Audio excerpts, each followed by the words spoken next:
Hi there. In today's Digital Byte, we will be talking about scheduling emails in your Gmail account.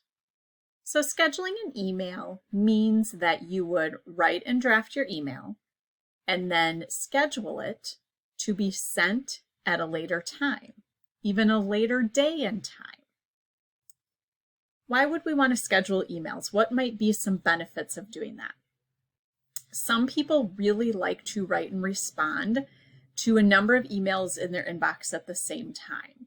It allows you to batch your communications, sort of batch some of your similar tasks together in one day, handling those similar tasks.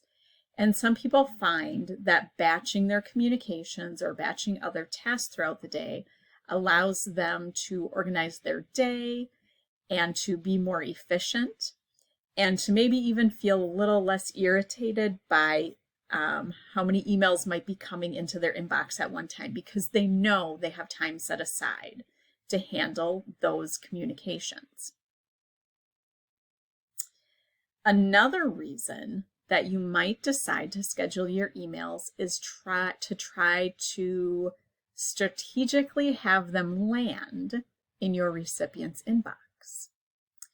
Most emails are read and responded to right away at the beginning of the workday or after the lunch break. So these could be times that you aim to have your emails land in your recipient's inbox. So you could schedule your email to arrive during those two time periods in hopes that perhaps your recipient will see those emails more quickly and be able to respond to them.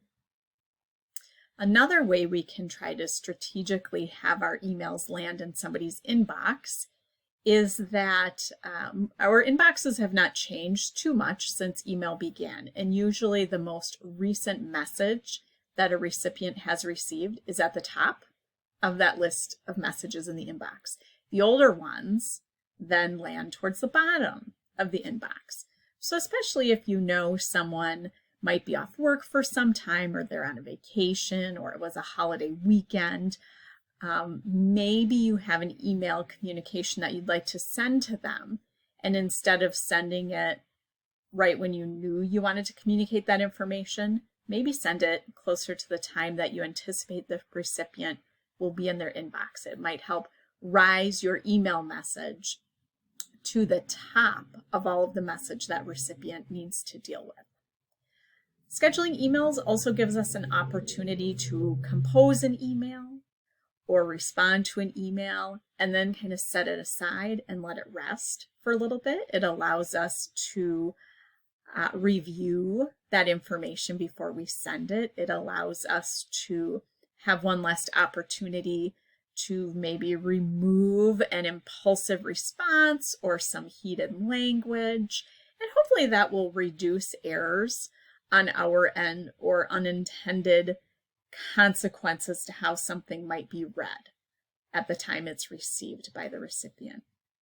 And finally, we can also schedule emails very simply as reminders to ourselves or to other people that we're working on projects or tasks with.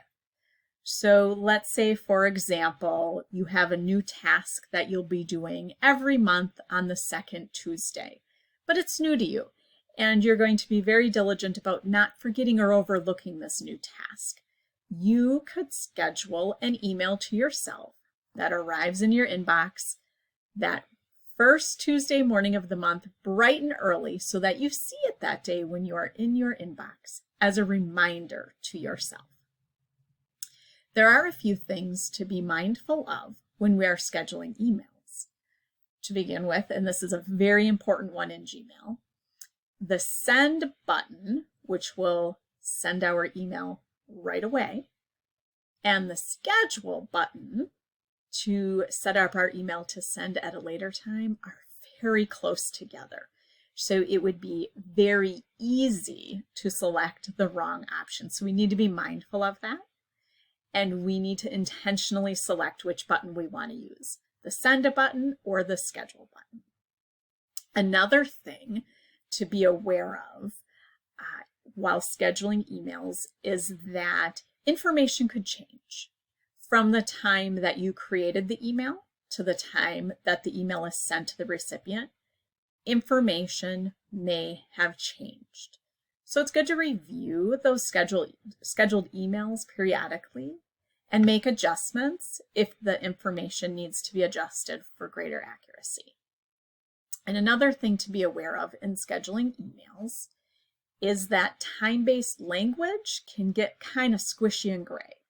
So if you are using terminology like today or tomorrow in your email, but the email gets scheduled and sent out 3 days later, that could really cause a lot of confusion. So using concrete time-based terms is maybe more helpful when you are scheduling emails. And what I mean by that is, instead of saying tomorrow, just say on Tuesday, or even put the date attached with it. So it's very clear to the recipient and to yourself that you are working with the same information, and that will hopefully reduce confusion and errors. So now we've talked a little bit about why we might want to schedule emails. Let's take a look at how to go about doing that. So I'm going to open up my inbox here. And it's really easy. So scheduling an email starts off the same way as any other email. We're going to compose a message, and we're going to address who the message is going to, fill in the subject, fill in the body. When you are scheduling an email, you cannot get all the way through the process if you do not have the to field filled out with a recipient. So we're going to start by not filling in a recipient so that you can see that. So I have filled in my subject line. I have drafted my message. Now we're going to go ahead and schedule this send. So you will see our traditional send button that we are used to using, which sends our message right away.